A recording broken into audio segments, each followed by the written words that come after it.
The osmotic pressure of blood is 7.4 atmosphere at 27. Number of moles of glucose to be used per liter for an intravenous injection, that is to have osmotic pressure of the blood is. That means that injection is having same osmotic pressure as that of the blood. So same osmotic pressure solutions we call them as isotonic solutions. So osmotic pressures will be same for them. First solution osmotic pressure, second solution osmotic pressure will be same. That type of solutions are called isotonic solutions. So first they have talked about blood. So blood osmotic pressure is 7.40 at this temperature. And glucose, they are asking how many moles of glucose you have to use per 1 liter. So I'll do this. First one, pi 1, this is about blood, and second one is about glucose. Suppose I'm doing this. So blood osmotic pressure is given already 7.40, and you know the pi formula. Pi is equal to I into C into R into T. So this experiment is happening at same temperature and conditions. So I value, R value, and T value will be neglected. So you have to talk about only the here temperature is mentioned. So I will consider this R and T value. Glucose is a non-electrolyte, so its I value is taken as 1, and concentration means what? C is equal to what? N by V. So I'll take N by, what is the value of V? V is for 1 liter, right? And R value is how much? 0.08314, and temperature is 300 Kelvin. 27 means 300 kelvins. So from this you can calculate N value. How much you are going to get is 0.3 moles. So with these 3 moles you can create this glucose osmotic pressure as same as that of blood. Okay, so this is a full question and answer. Pause and understand it fully. Next one is the relationship between osmotic pressures pi 1, pi 2, pi 3 at a definite temperature when 1 gram glucose, 1 gram urea, 1 gram sucrose are dissolved in 1 liter of water. Okay, you have to give the order of their osmotic pressures. So generally osmotic pressure, when different solutions were given, how to find the osmotic pressure relation is, you have to consider their molecular weight. Let's see that. Osmotic pressure formula, pi is equal to I into C into RT, and pi is equal to I into, in the place of concentration you can write number of moles by volume. Here always this number of moles belongs to the solute. Okay, na? N2 or B stands for solute, and the number of moles is nothing but weight of that by molecular weight of that. So W2 by M2 into R2 by V. So from this, if you observe, pi and molecular mass of solute are inversely proportional, right? So here the statement, key step in this question is osmotic pressure of a solution is inversely proportional to the molecular mass of solute, M2. So the given solutions were glucose, how many grams? It is 1 gram. But how much molecular weight it will have? Glucose 180, isn't it? Molecular weight is 180. And urea, how many grams it is given? 1 gram. How much its molecular weight? 60. And sucrose is also given 1 gram, but its molecular weight is how much? 342. They are saying that it is pi 1, pi 2, and this is pi 3. So you have to choose here that the one with the least molecular weight will have maximum osmotic pressure. So what is your order? Least molecular weight is urea.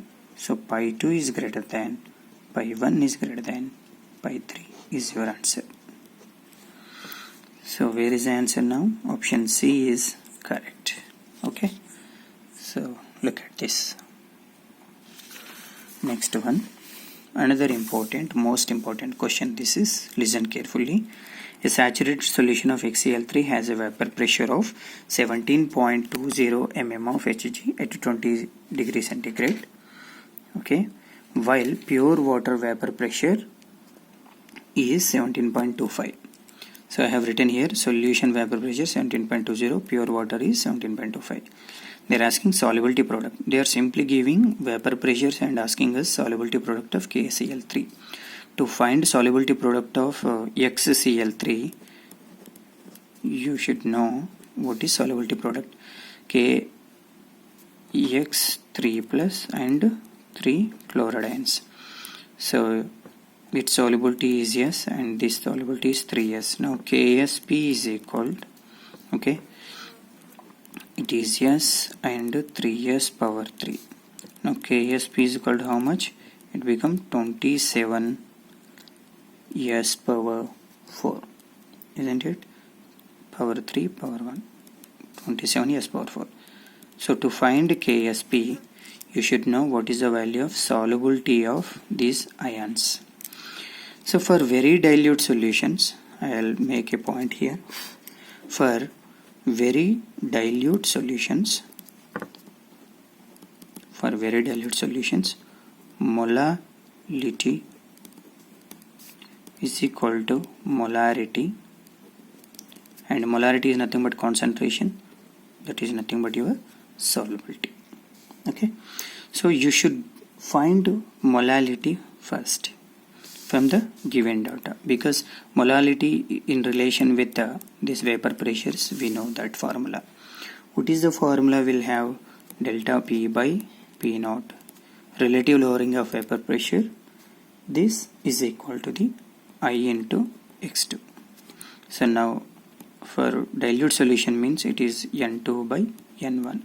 I can also mention this. N2 means weight of solute by molecular weight of that, and this is molecular weight of solvent by molecular weight of solute.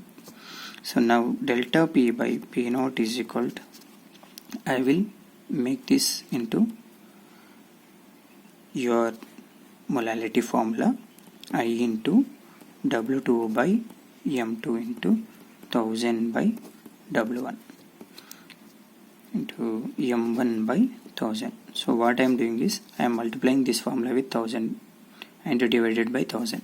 So now this indicates your molality formula. Delta P by P naught is equal to I into molality into M1 by 1000. So from this you have to find molality. So now molality is equal to, shall I write like this? Molality is equal to delta P, okay, delta P by P naught into, I will write I into M into 1000 by molality of the solvent, nothing but M1. Okay, now delta P means, what is delta P? Delta P means P naught minus PS. What is the pure one? 17.25 minus 17.20. How much it becomes? 0.05. Okay, substitute here. So delta P value is how much? 0.05 by P naught is how much? 17.25 into 1000 by, and what is the molality of the solvent? It is solvent is pure water, so pure water molecular weight is 18 I am taking. So if you calculate this value, you are going to get is 0.1615. But you want molality. From where do we get that? So if you observe this, how many ions are forming here? I is equal to 1 plus n minus 1 into alpha. Assume that it is 100% dissociation, so alpha is equal to 1 and number of ions forming are 4. So I is equal to 1 plus 4 minus 1 into 1. So I is equal to how much now? 4. So from this dissociation you are getting I value. Substitute that I value here. So from this 4 into m is equal to how much? 0.1615. So now molality is equal to how much? 0.04 you are going to get. So this molality is nothing but your solubility. Substitute that solubility here. So I'll write here KSP is equal to 27 S power 4. 27 into what is S value? 0.04 power 4. So you are going to get is around 6.912 into 10 power minus 5. It is nothing but 7 into 10 power minus 5. This is KSP related question. So very important. Look at the question carefully. So this is your question. Read again and try to understand it fully. Chalo then. Thank you all of you. Bye.